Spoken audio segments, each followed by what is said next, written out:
Hello students. आज का जो हमारा टॉपिक है वो है ग्रेटेस्ट इंटीजर फंक्शन, जिसको हम शॉर्ट फॉर्म में क्या बोलते हैं, GI.F, और इसे हम क्या बोलते हैं, स्टेप फंक्शन, फ्लोर फंक्शन। ठीक है, और इसको फंक्शन को डिफाइन कर लेते हैं। For any real number x we use the symbol, ऐसे करके ना लार्ज ब्रैकेट में डाल के x डालते हैं, या तो ऐसे डालते हैं या तो फिर ये सिंबल क्या यूज करते हैं, ऐसे।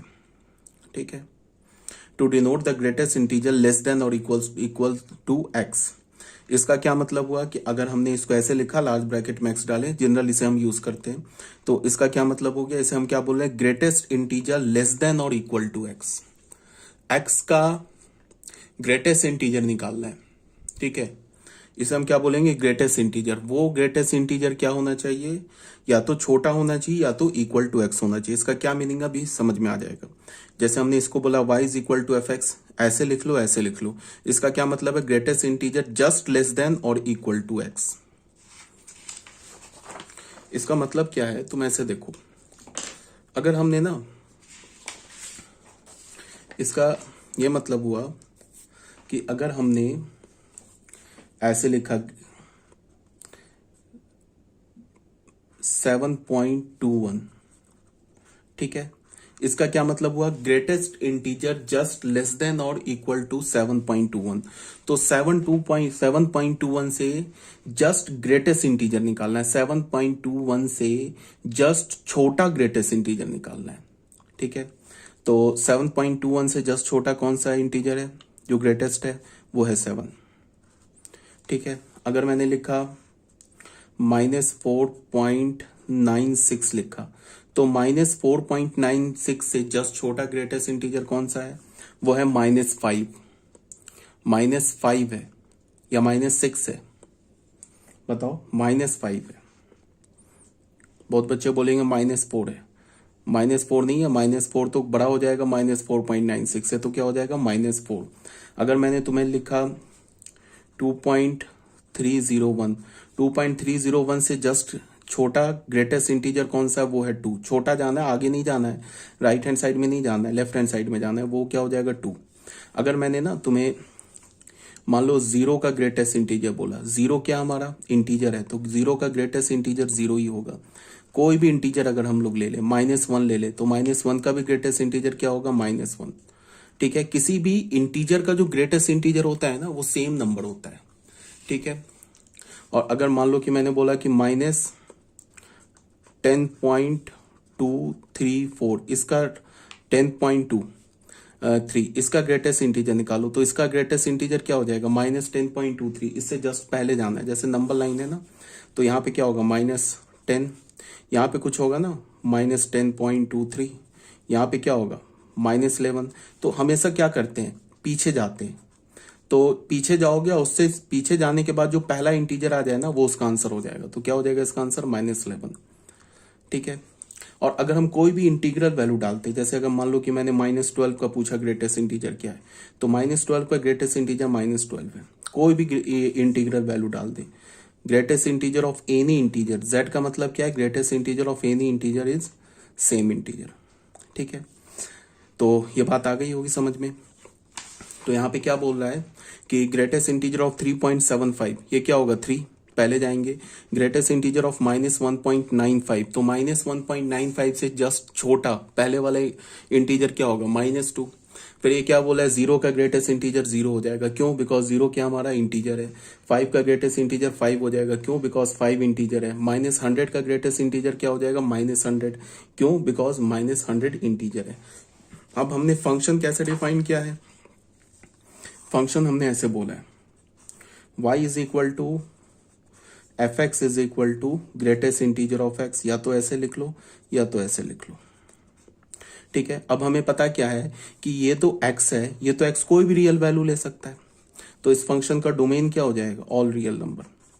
अब अगर हम रेंज की बात करेंगे तो हमें क्या पता चल रहा है कि अगर तुम यहाँ पे x की जगह कोई भी रियल नंबर डालो तो y क्या मिलेगा, y तो एक इंटीजर ही मिलेगा ना। मतलब कि सारे रियल नंबर का जो इमेज आएगा, वो इमेज क्या आएगा, इंटीजर आएगा। तुम अगर कोई डेसिमल नंबर डालते हो तो उसका ग्रेटेस्ट इंटीजर भी इंटीजर होगा, इंटीजर का भी ग्रेटेस्ट इंटीजर इंटीजर होगा। अगर तुम्हें मैं बोलूं कि पाई का ग्रेटेस्ट इंटीजर बताओ क्या होगा, तो पाई किसके अप्रॉक्स इक्वल है 3.14, तो उसका ग्रेटेस्ट इंटीजर क्या होगा 3 होगा। इरेशनल नंबर का भी ग्रेटेस्ट इंटीजर क्या होता है, इरेशनल नंबर का भी ग्रेटेस्ट इंटीजर इंटीजर ही होता है ना। अगर मैं तुम्हें बोलूं √2 का ग्रेटेस्ट इंटीजर बताओ, तो √2 का अप्रॉक्स वैल्यू क्या होता है 1.41 समथिंग, तो उसका ग्रेटेस्ट इंटीजर क्या हो जाएगा 1 हो जाएगा। अगर मैं बोलूं कि ई का ग्रेटेस्ट इंटीजर बताओ, तो ई अप्रॉक्स किसके इक्वल होता है 2.713, तो ई का ग्रेटेस्ट इंटीजर क्या हो जाएगा 2 हो जाएगा। समझ में आ रही है बात। तो अगर मैं बोलूं कि फंक्शन का डोमेन क्या हो जाएगा ऑल रियल नंबर, अगर मैं बोलूं फंक्शन का रेंज क्या हो जाएगा, तो रेंज हो जाएगा इसका सेट ऑफ ऑल इंटीजर्स। ठीक है, अब आ जाते हैं फंक्शन के ग्राफ पे। तो ग्राफ को समझने से पहले हम ऐसे देखते हैं, अगर हमने x का वैल्यू अगर हमने 0 से लेके 1 तक लिया, ठीक है, तो ये क्या इंप्लाई करेगा, ग्रेटेस्ट इंटीजर ऑफ x क्या हो जाएगा, ग्रेटेस्ट इंटीजर ऑफ x 0 हो जाएगा। 0 से 1 के बीच में कोई भी नंबर लो, मान लो हमने ले लिया 0.5, तो 0.5 का ग्रेटेस्ट इंटीजर क्या होगा, 0.5 से जस्ट छोटा पहले वाला इंटीजर, तो वो क्या है 0 है। हमने कोई भी नंबर ले लिया 0.9999 ले लिया, उसका भी ग्रेटेस्ट इंटीजर क्या हो जाएगा 0 हो जाएगा। 0 का ग्रेटेस्ट इंटीजर क्या होगा 0 होगा, बट 1 को हमें छोड़ना होगा, बिकॉज 1 का ग्रेटेस्ट इंटीजर क्या होगा 1 होगा। अगर मान लो हमने x ले लिया 1 से लेके 2 के बीच में लिया, ठीक है, तो इसका क्या मतलब होगा, अगर x का हमने डोमेन का रेंज 1 से लेके 2 के बीच में रखा, तो ग्रेटेस्ट इंटीजर क्या हो जाएगा 1 हो जाएगा। 1 का भी ग्रेटेस्ट इंटीजर 1 है, 1.1 का भी ग्रेटेस्ट इंटीजर 1 है, एंड 1.99 का भी ग्रेटेस्ट इंटीजर 1 है। ठीक है, सिर्फ 2 का ग्रेटेस्ट इंटीजर 2 है, तो 2 तो हमने छोड़ दिया। अगर हमने x लिया 2 से लेके 3 के बीच में रखा, तो यहां से इसका ग्रेटेस्ट इंटीजर क्या हो जाएगा, ग्रेटेस्ट इंटीजर 2 हो जाएगा। ठीक है, अगर हमने x का वैल्यू क्या रखा, अब तो समझ में आ गया होगा, 3 से लेके अगर हमने 4 के बीच में रखा, तो यहां से ग्रेटेस्ट इंटीजर ऑफ x क्या हो जाएगा 3 हो जाएगा।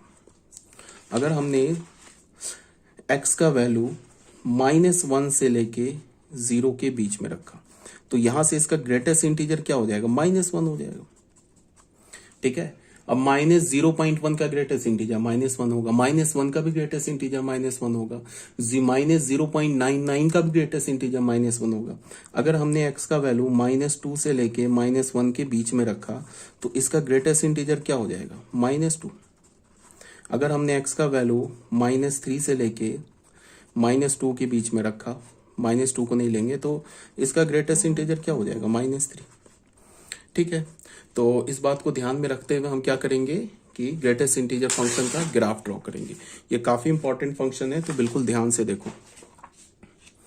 हमने क्या किया, ग्राफ ड्रॉ करने के लिए हम क्या बोलते हैं कि एक्स एक्सिस पर क्या रखते हैं, एक्स एक्सिस पर हम डोमेन को रखते हैं, और वाई एक्सिस पर क्या रखते हैं, हम रेंज को रखते हैं।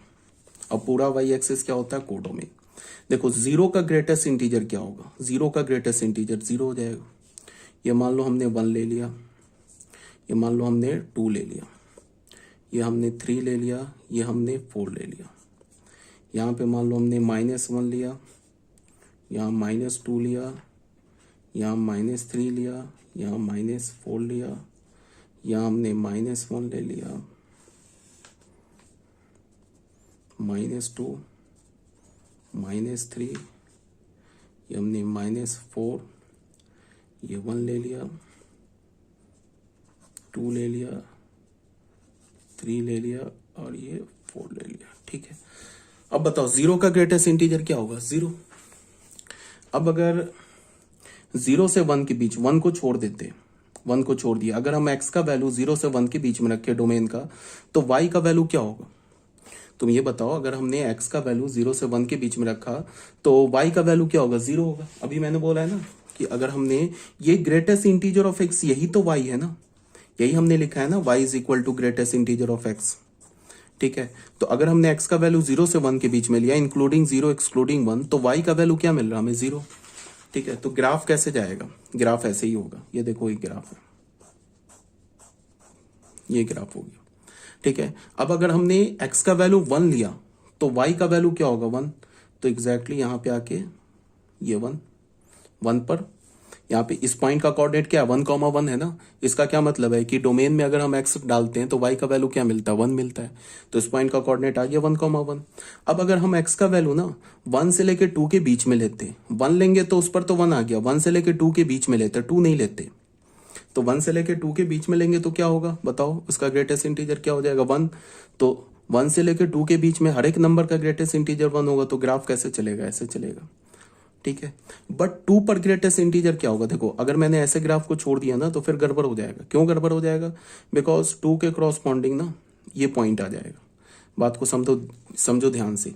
इस पॉइंट का कोऑर्डिनेट क्या है 2,1, तो इसका मतलब क्या है कि जब हम x का वैल्यू 2 डालेंगे तो y का वैल्यू 1 मिलेगा।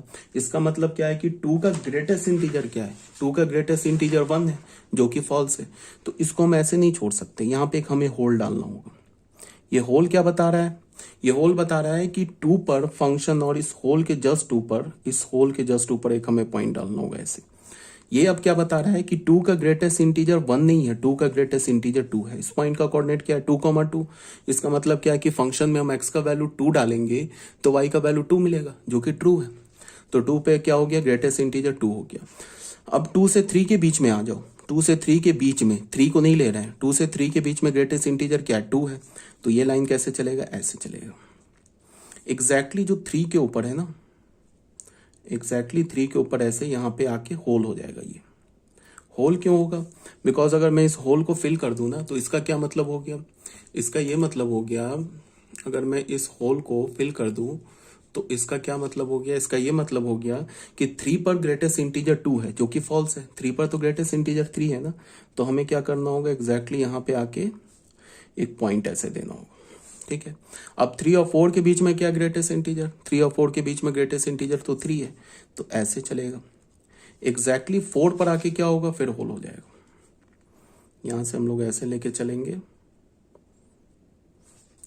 ठीक है, यहां पे आके ये होल हो जाएगा। तो 4 पर क्या होगा, ग्रेटेस्ट इंटीजर 4 होगा, तो इसका मतलब ये यहां पे आके ये ऐसे होल हो जाएगा, पॉइंट आ जाएगी। ये तो हो गया कि जब हम लोग ऐसे ही ग्राफ आगे बढ़ता जाएगा, ठीक है। अगर ये 5 है ना यहाँ पे, तो 0 से लेके 5 तक ऐसे चलेगा, एग्जैक्टली 5 के ऊपर आके क्या हो जाएगा, ये ऐसे करके होल हो जाएगा, ठीक है। तो 0 से लेके इन्फिनिटी तक हमने ग्राफ ड्रॉ कर लिया। अब आ जाओ माइनस इन्फिनिटी से लेके 0 तक। अब ये बताओ -1 पर ग्रेटेस्ट इंटीजर क्या होगा, -1। तो यहां से आए हम लोग, यहां से ऐसे और यहां से ऐसे, तो ये पॉइंट दे दिया, ठीक है। अब बताओ 0 से लेके -1 के बीच में ग्रेटेस्ट इंटीजर क्या होगा, 0 से लेके -1 के बीच में ग्रेटेस्ट इंटीजर -1 होगा, तो यहां से ये लाइन चलेगा। अब अगर मैं ऐसे ग्राफ को छोड़ दूं ना, फिर गलत हो जाएगा। इसका क्यों गलत होगा, बिकॉज 0 पर तो ये 0 पॉइंट दिखा रहा है, फिर 0 पर -1 भी दिखा रहा है, जो कि फॉल्स है। 0 पर तो 0 ही होगा ना। फंक्शन में मैंने क्या बोला था, फंक्शन में मैंने बोला था कि डोमेन के एक एलिमेंट के क्रॉसपॉन्डिंग अगर दो दो इमेजेस आ गए तो फिर वो फंक्शन नहीं होता है, फिर वो रिलेशन होता है। और अभी हम जितने भी ग्राफ्स पढ़ रहे हैं ना, ये तो सारे फंक्शंस के पढ़ रहे हैं ना। इसका क्या मतलब है कि डोमेन के क्रॉसपॉन्डिंग 2 इमेज नहीं आ सकता है, डोमेन के एक एलिमेंट के क्रॉसपॉन्डिंग 2 इमेज नहीं आ सकता। अगर मैंने ऐसे ग्राफ को छोड़ दिया ना, फिर फॉल्स हो जाएगा। क्यों, बिकॉज 0 पे भी 0 है, इस पॉइंट का कोऑर्डिनेट क्या है 0,0। इसका मतलब क्या है, x का वैल्यू 0 है तो y का वैल्यू 0 है। इस पॉइंट का कोऑर्डिनेट क्या है 0,-1, इसका वैल्यू क्या है, इसका मतलब क्या है कि x का वैल्यू 0 है तो y का वैल्यू -1 है। तो 0 पे दो दो इमेजेस आ गए ना, एक तो 0 पर 0 आ गया, एक तो 0 पे -1 आ गया, तब तो ये फंक्शन ही नहीं रहा, ठीक है। तो यहाँ पे हमें क्या करना होगा, ये होल करना होगा। ये होल करने का क्या मतलब है कि ये जो पॉइंट है ना जहां पे मैं ऐसे होल कर रहा हूं, ये पॉइंट ग्राफ का पार्ट नहीं है, ठीक है। अब आ जाओ -2 पर क्या होगा, -2, ये जो ऐसे करके मैं डॉटेड लाइन कर रहा हूं ना, ये भी ग्राफ का पार्ट नहीं है। -2 पर क्या होगा, -2 पर -2, तो यहां पे ऐसे हो जाएगा ये, ठीक है। हमारा पॉइंट हो गया। अब -2 से -1 के बीच में फंक्शन क्या होगा, -2 से -1 के बीच में फंक्शन का वैल्यू क्या होगा, -2। तो यहां से ये ऐसे ये आया और एग्जैक्टली इसके ऊपर आके यहाँ पे होल हो जाएगा, ऐसे करके। अब यहाँ पे होल क्यों होगा? अगर मैं इसको फिल कर दूं ना, तो फिल कर दूं तो इसका क्या मतलब होगा कि -1 पर इमेज -1 भी है और -1 पे इमेज -2 भी है। तो अगर मैं फिल कर दूं तो ये तो ग्राफ पे पॉइंट आ जाएगा। तो अगर ये पॉइंट ग्राफ पर आ गया, इसका क्या मतलब है? इस पॉइंट का कोऑर्डिनेट क्या? -1, -2। तो इसका मतलब क्या कि फंक्शन में अगर मैं -1 डालूंगा तो उसका इमेज -2 मिलेगा, जो कि फॉल्स है। -1 पर ग्रेटेस्ट इंटीजर क्या? -1 है ना। तो ये पॉइंट तो सही है, बट ये पॉइंट नहीं हो सकता, इसीलिए यहाँ पे मैंने होल बनाया है। ठीक है, अब -3 पर ग्रेटेस्ट इंटीजर क्या है? -3। तो एग्जैक्टली -3 के यहाँ पे एक पॉइंट आ गया। अब -2 से -3 के बीच में क्या है? -3। तो ये फिर स्ट्रेट लाइन ऐसे चलेगा। अब एग्जैक्टली इसके आगे ऊपर हमें क्या बनाना होगा? ऐसे होल। यहाँ पे होल क्यों बनाया? अगर मैं इसको फिल कर दूं ना, तो -2 पर इमेज क्या हो जाएगा? -2 भी, और -2 पर इमेज क्या हो जाएगा? -3 भी। बिकॉज इस पॉइंट का कोऑर्डिनेट क्या है? -2, 3। तो इसका मतलब x का वैल्यू -2 डालेंगे तो y का वैल्यू -3 मिलेगा, जो कि फॉल्स है। x का वैल्यू अगर तुम -2 डालोगे तो ग्रेटेस्ट इंटीजर का वैल्यू क्या मिलेगा? -2 ना। तो ये हो गया। सेम इसी लॉजिक से क्या करेंगे यहाँ पे, तो ऐसे हो जाएगा ये तो पॉइंट आ जाएगा, और यहां से यहां एग्जैक्टली इसके ऊपर आके होल बन जाएगा। ठीक है, तो ये ग्राफ हो गया। ये ऐसे करके जाएगा अप टू यहां से -∞ तक, और ये ऐसे करके जाएगा अप टू +∞ तक। तो ऐसे करके ग्रेटेस्ट इंटीजर फंक्शन का ग्राफ आ जाएगा। ठीक है, अब ग्राफ का कौन सा पोर्शन है? ये जो डॉटेड लाइन है ये ग्राफ का पार्ट नहीं, ग्राफ का पार्ट ये देख लो पॉइंट, और ये ऐसे, ये ग्राफ का पार्ट है। यहाँ पे पॉइंट, यहाँ पे होल, यहाँ पॉइंट, यहाँ होल, यहाँ पॉइंट, यहाँ होल, ऐसे करके ग्राफ का पार्ट है। ठीक है, अगर तुम इसको डायरेक्टली बनाना चाहते हो एक केस में तो बस सिंपल सा है, ऐसे बना लो, पॉइंट होल, थोड़ा ऊपर करके पॉइंट होल, ऐसे बना लो।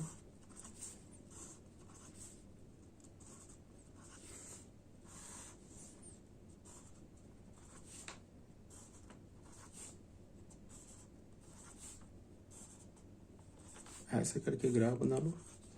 ये हमारा ग्रेटेस्ट इंटीजर x हो गया। अब यहाँ पे एग्जैक्टली इसके नीचे 1 डाल दो, इसके एग्जैक्टली नीचे 2 डाल दो, इसके एग्जैक्टली नीचे 3 डाल दो, इसके एग्जैक्टली नीचे 4 डाल दो, यहाँ पे इसके एग्जैक्टली नीचे क्या डाल दो? -1। यहाँ पे क्या हो जाएगा? -2। यहाँ पे क्या हो जाएगा? एग्जैक्टली -3। यहाँ पर क्या हो जाएगा?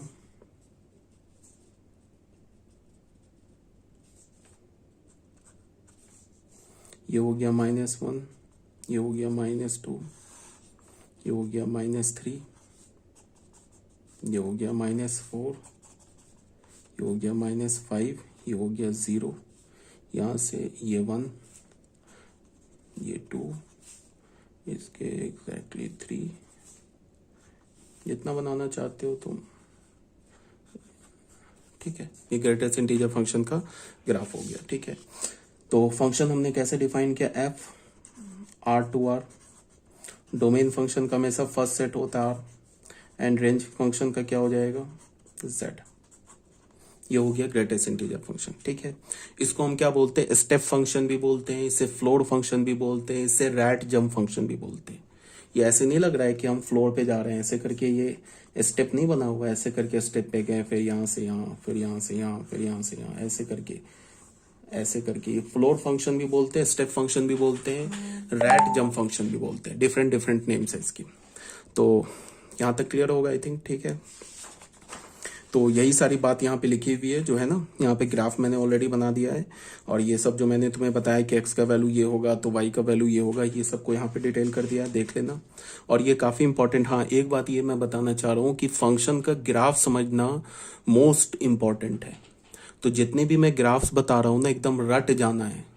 ग्राफ में क्या क्या रटना है बता रहा हूँ बार बार, मोस्ट इंपॉर्टेंट है फंक्शन का ग्राफ समझना और ग्राफ याद होना। बिकॉज फंक्शन के देखना अभी तो 11th क्लास है, अभी तुम फंक्शन सिर्फ 20% ही पढ़ोगे, 80% तो हमें 12th क्लास में पढ़ना है। तो ये मैं बता रहा हूँ कि फंक्शन का जो मैक्सिमम क्वेश्चन सॉल्व होता है ना, जो जेईई मेंस एडवांस के लिए, वो ग्राफिकल अप्रोच लेते हैं उसमें। अगर तुम्हारा ग्राफ क्लियर होगा, ग्राफ याद होगा, डोमेन रेंज याद होगा, तो फिर फंक्शन में कुछ नहीं रह जाता है। तो फंक्शन का ग्राफ याद रहना, डोमेन रेंज याद रहना, फंक्शन के ग्राफ की प्रॉपर्टीज याद रखना, ये काफी इंपॉर्टेंट है। ठीक है, तो ये बात हो गई। अब आ जाते हैं properties of greatest integer function. Greatest integer function का क्या क्या प्रॉपर्टीज है वो देख लेते हैं।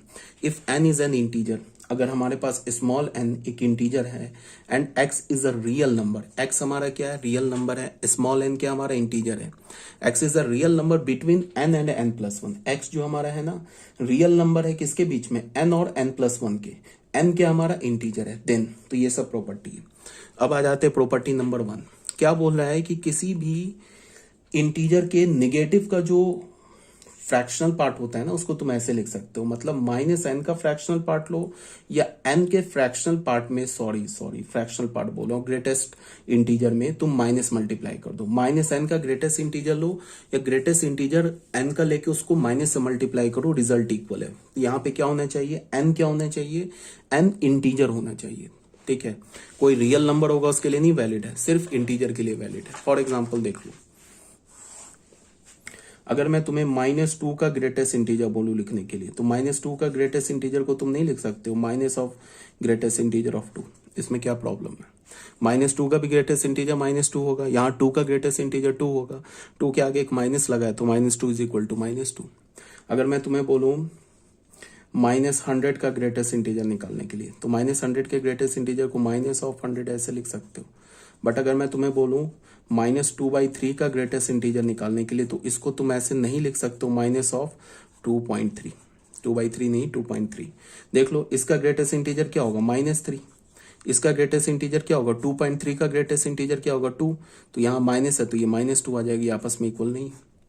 ठीक है, तो इसका क्या मतलब है कि minus of greatest integer of n is equal to minus of ये माइनस ऑफ n का greatest integer is equal to minus of greatest integer of n। ये तभी वैलिड है when n belongs to integer. n हमारा क्या होना चाहिए, integer होना चाहिए, तभी जाके वैलिड है। अगर n इंटीजर नहीं है तो फिर ये वैलिड नहीं है। ठीक है, अब आ जाते हैं हम लोग का प्रॉपर्टी नंबर 1 हो गया। अब आ जाते हैं प्रॉपर्टी नंबर 2 में। क्या बोल रहा है, greatest integer of x plus k. इसको हम क्या लिख सकते हैं, greatest integer of x plus k. मतलब ये जो k है ना, where k is any integer and x is any real number. अच्छा एक बात बताओ, अगर हमारे पास कोई x रियल नंबर होगा तो वो तो दो इंटीजर के बीच में ही लाई करेगा। ठीक है, x इंटीजर होगा तो दो नंबर के बीच में लाई करेगा। हाँ, ये भी हो सकता है कि वो x एक इंटीजर हो जाए अगर रियल नंबर है तो। ठीक है, यहाँ पे क्या बोल रहा है कि इसमें कंफ्यूज नहीं होना, ये x कोई भी इंटीजर हो। ठीक है, x इज एनी इंटीजर, ये sorry x is any real number और उसमें एक इंटीजर ऐड है, तो इसको तुम क्या कर सकते हो कि greatest integer of x plus k कर सकते हो, where k is any integer. इसका मतलब क्या है कि तुम कोई भी रियल नंबर लो, एनी रियल नंबर, इंटीजर भी रियल नंबर होता है। मान लो कि हमने एक रियल नंबर ले लिया 2.9 और उसके आगे k इंटीजर ऐड कर दिया, 5 ऐड कर दिया, तो इसका ग्रेटेस्ट इंटीजर क्या होगा, इसका होगा 7.9। 7.9 का ग्रेटेस्ट इंटीजर क्या हो जाएगा, 7 हो जाएगा। इसका ग्रेटेस्ट इंटीजर मैं ऐसे भी लिख सकता हूँ, 2.9 प्लस 5 है ना, इसको मैं ऐसे भी लिख सकता हूँ ग्रेटेस्ट इंटीजर ऑफ 2.9, और ये इंटीजर है ना, इसको बाहर कर दिया, ये दोनों इक्वल है। यहां से हमें क्या मिलेगा, यहां से हमें 7 मिलेगा, और यहां से 2.9 का ग्रेटेस्ट इंटीजर क्या होगा 2, और ये 5 जोड़ दिया तो ये इक्वल हो गया। ठीक है, अब ये मैं क्या बोल रहा हूं कि ये जो x है ये कोई भी रियल नंबर हो सकता है, x हमारा इंटीजर भी हो सकता है। मान लो कि हमने यहाँ पे ले लिया 3 + 4 ले लिया, अब x का काम ये कर रहा है और k का काम ये कर रहा है। x तो मैंने बोला ना कोई भी रियल नंबर होगा चलेगा, तो x हमने क्या ले लिया, x इंटीजर भी हो सकता है, तो -3 + 4 लिख लिया। तो इसको हम क्या लिख सकते हैं, इसको हम लिख सकते हैं ग्रेटेस्ट इंटीजर ऑफ 3 + 4। देख लो यहाँ से 3 + 4 7, यहाँ 3 + 4 7 का ग्रेटेस्ट इंटीजर भी 7 होगा। अगर हमने ऐसे लिखा, एक निगेटिव ले लेते, मान लो -2.5 ले लेते और +4 ले लेते, इसका ग्रेटेस्ट इंटीजर निकालते, तो इसका ग्रेटेस्ट इंटीजर क्या होगा बताओ। 4 में से अगर तुम 2.5 सब्ट्रैक्ट करोगे तो क्या होगा, 2.5। ठीक है, तो ये क्या हो जाएगा हमारा, इसका ग्रेटेस्ट इंटीजर क्या होगा 2.5। 2.5 का ग्रेटेस्ट इंटीजर 2 हो जाएगा। अब इसी को हम ऐसे भी लिख सकते हैं, -2.5 + 4 है ना, इसको हम ऐसे लिख लेते हैं, इसको ऐसे लिख लिया -2.5 का ग्रेटेस्ट इंटीजर +4। -2.5 का ग्रेटेस्ट इंटीजर क्या होगा? -2 + 4 अगेन 2। ठीक है, तो ये मैं क्या बोल रहा हूँ, अगर हमने x का वैल्यू ले लिया -3 ले लिया, और ये x का वैल्यू ले लिया, और k का वैल्यू मान लो हमने ले लिया -7 ले लिया। ठीक है, ये k का काम कर रहा है, ये तो इंटीजर, ये इंटीजर होना चाहिए, ये नॉन इंटीजर हो फिर गड़बड़ हो जाएगा, ये इंटीजर होना चाहिए। ये कोई भी रियल नंबर चलेगा, x तो कोई भी रियल नंबर चलेगा, x का वैल्यू जो है ना वो इंटीजर भी हो सकता है, नेचुरल नंबर भी, रैशनल इरेशनल, कोई भी रियल नंबर चलेगा, बट ये इंटीजर होना चाहिए, तभी हम रूल लगा सकेंगे। तो इसको हम क्या लिख सकते हैं? -3 -7 -10, -10 का ग्रेटेस्ट इंटीजर -10। इसी को हम ऐसे भी लिख सकते हैं, -3 -7, ऐसे लिखा है ना, -3 + -7, तो ये तो k का काम कर रहा है, तो इसको हमने क्या लिख दिया? -3, और k को बाहर निकाल दिया, तो k बाहर क्या है? k हमारा -7 है, तो -7 बाहर आ गया। -3 का ग्रेटेस्ट इंटीजर क्या होगा? -3 -7 इज इक्वल टू -10। तो आई थिंक अब आ गया होगा समझ में आपको प्रॉपर्टी। ये था प्रॉपर्टी नंबर 2। अब आ जाओ प्रॉपर्टी नंबर 3 में। हाँ, ये सिर्फ 3 ही प्रॉपर्टी हमें याद रखना है, प्रॉपर्टी नंबर 1, प्रॉपर्टी नंबर 2 और प्रॉपर्टी नंबर 3। उसके बाद की जितनी भी प्रॉपर्टीज देख रहे हो ना, इसको याद रखने की कोई जरूरत नहीं है, ये सब इसी से फर्स्ट, सेकंड और थर्ड से डिराइव हो जाएगा, देन एंड देर आप डिराइव कर लोगे। तो सिर्फ याद हमें पहला 3 प्रॉपर्टी रखना है, 1, 2 एंड 3। ये पहला प्रॉपर्टी, ये दूसरा प्रॉपर्टी, ये तीसरा प्रॉपर्टी। अब आ जाओ, ये क्या बोल रहा है? -x का ग्रेटेस्ट इंटीजर क्या होगा? Minus of greatest integer of x -1। ठीक है, where x is any real number. x हमारा क्या होगा? x हमारा कोई भी रियल नंबर हो जाए, ये चलेगा, एनी रियल नंबर। x हमारा इंटीजर भी हो सकता है। फॉर एग्जाम्पल देखो क्या बोल रहा है, ये बोल रहा है ना, माइनस ऑफ x का ग्रेटेस्ट इंटीजर, ये minus of greatest integer x -1, ऐसे हमने बोल दिया। ठीक है, ये जो ट्रू है ना, for all x belongs to R, कोई भी दुनिया का रियल नंबर हो उसके लिए चलेगा। मान लो कि हमने x का वैल्यू ले लिया -2.4, ये माइनस नहीं 2.4 ले लिया, 2.4 ले लिया, तो इसको हम, इसका ग्रेटेस्ट इंटीजर क्या होगा? -3 होगा ना ग्रेटेस्ट इंटीजर। इस -2.4 के ग्रेटेस्ट इंटीजर को हम ऐसे भी लिख सकते हैं ना, एक माइनस बाहर निकाल दे, x का काम क्या कर रहा है? 2.4, इसको हम ऐसे लिख दे, एक -1 ऐसे कर दे, तो 2.4 का ग्रेटेस्ट इंटीजर क्या होगा? 2.4 का ग्रेटेस्ट इंटीजर 2 होगा, तो एक माइनस बाहर है, तो -2 -1 -3।